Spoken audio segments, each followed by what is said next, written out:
Hello, and welcome to the My Old Car video log, where I document how I maintain, repair, and occasionally make upgrades to my 1974 Chevrolet Monte Carlo that's been my daily driver since 1984. With dedication and tenacity, you too can make your first car your forever car and drive it forever. Today, I'll be swapping out this steering wheel, the original one that came with the car, well, almost original. My car's a 74, this is a 73 only, and this style of steering wheel wasn't available until starting 1976, so it's kind of a mishmash. Nevertheless, I'm going to be swapping out this steering wheel for this one. Look at that.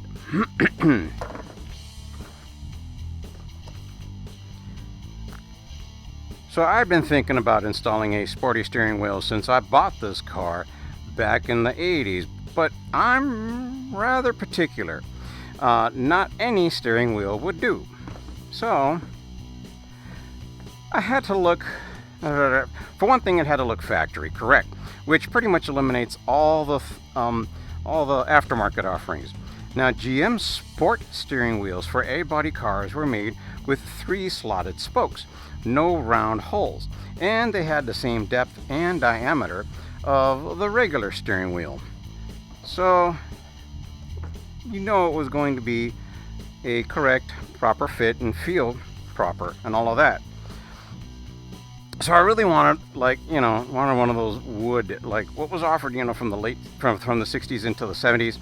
But those offered by the factory match the wood veneer trim, like for instance, walnut trim and walnut steering wheel. My Monte Carlo has burl wood accents, but GM didn't offer a burl wood steering wheel. Bummer.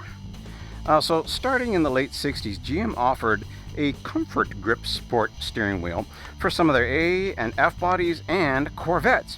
Now, the neat thing about the comfort grip was they were color keyed to the car's interior. Now, Corvette used a different steering column, so meaning that the steering hub wouldn't fit an A-body car.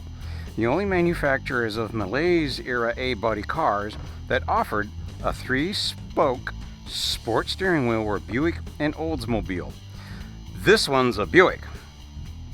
No doubt you notice there's a Monte Carlo logo in the horn button. I took the original Buick emblem and milled it flat. It was originally convex. I then took a Monte Carlo wheel cover center cap emblem and epoxied it over the milled Buick emblem. I snapped the emblem back into the button to make this look factory correct. Now, what say we get started? Begin by disconnecting the battery. You don't want the horn to sound while you're working on the steering column. Now, I simply disconnected the horn really because I don't like to readjust the clock if I don't have to. Now, the horn button, or in this case the pad, is connected with 2 screws.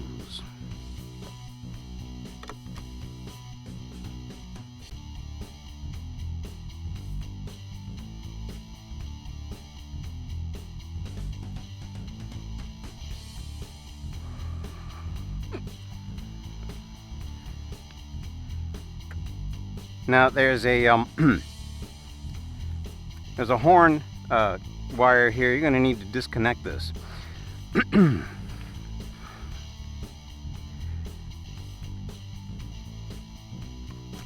There we go.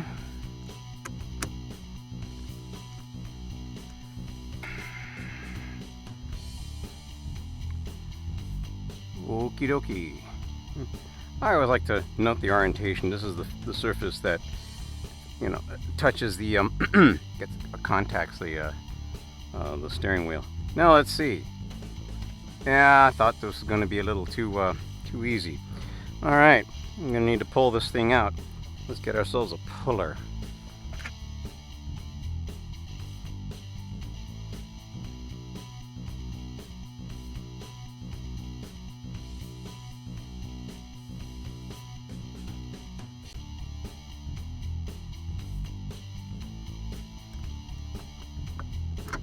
There we go.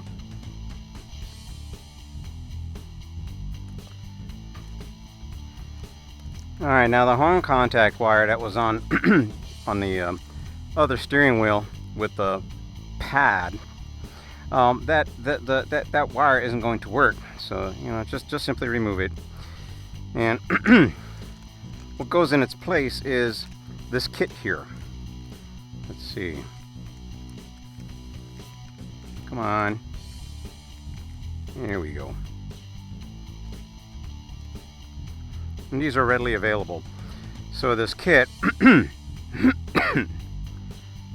this kit, the spring goes in here first.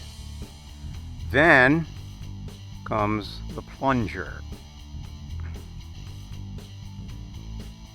Like that. Yeah, it's going to be pretty tight. And then is this collar that goes in there in order to you know, mesh with the top of this.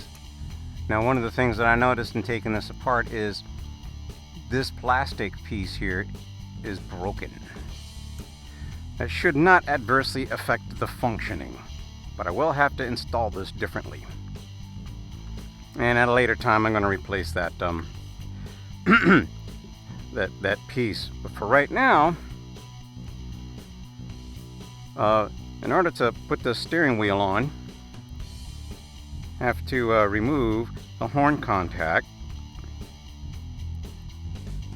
There are 3 screws, and as you can see, that contact just comes right off.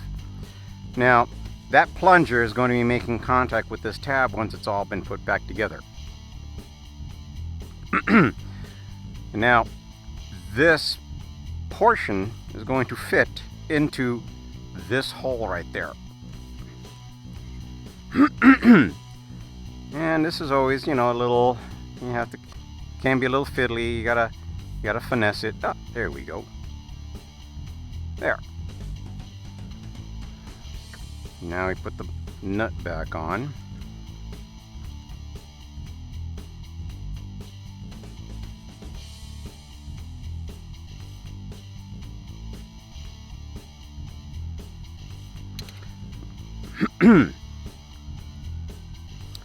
Okie dokie. Wow, I'm digging this.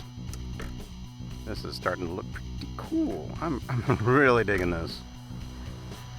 Okay. Now comes the tricky part, to put this in, while at the same time watching out for that plastic. Yeah, this is going to be one of those, like, oh my gosh. Whoops. Yeah, how are we going to get this done, right?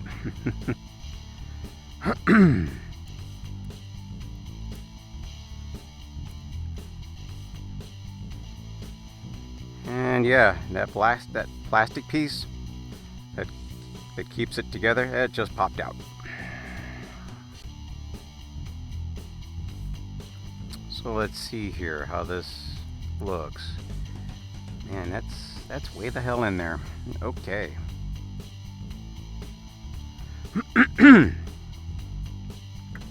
Well, we're going to do the best we can. Because once it's in place, it's not going to go anywhere.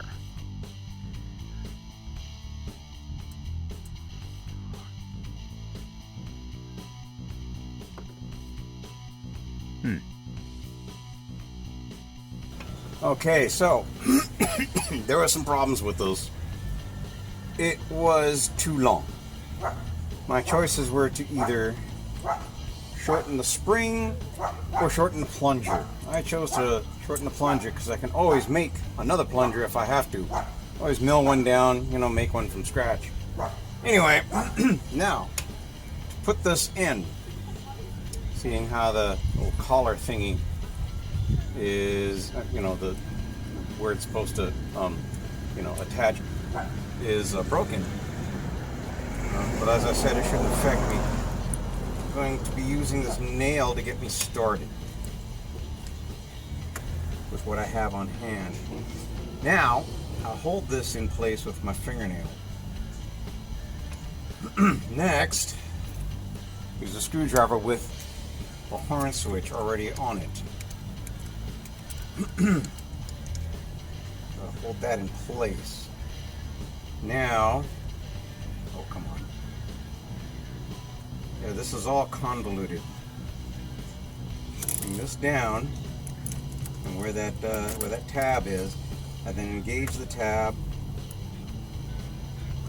There. There we are. Now let's, whoops, let that thing slip out. So, and now we screw this down. Now, one thing to note that I didn't mention before is everything is keyed. So there's a line here in the switch. There's a line, of course, on the hub, and and there's a line on your column. So, and they're all aligned. Everything is going to be nice and centered. Oops, there. Hopefully that'll now sound better. There. Okie dokie.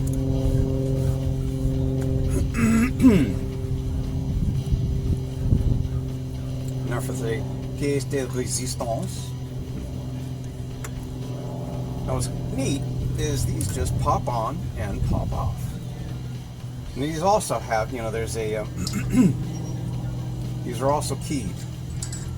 So where this bottom part is where, because this has, you can see here, I'll do it like this. So this has 3 divots or indents or cutouts for the 3 screws that hold the switch in place, and this thing just literally pops on. So there we are.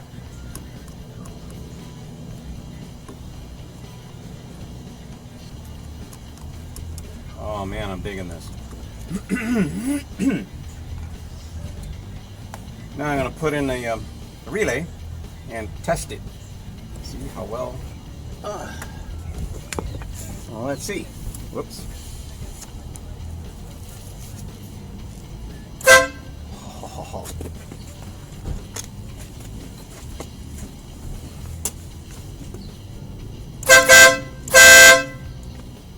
Oh man, I'm loving it.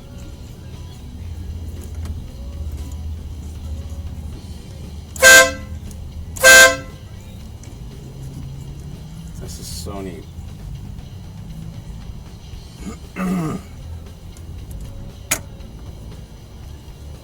Well, there you go. If any of you are looking to put on a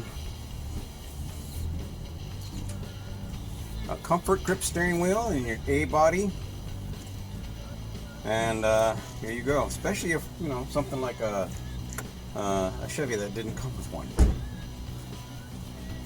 Hope you enjoyed this. I know I certainly did. I'm loving it. If you enjoyed the video and found it useful, please be sure to click the like button. Now, if you'll excuse me, I think it's time for a drive.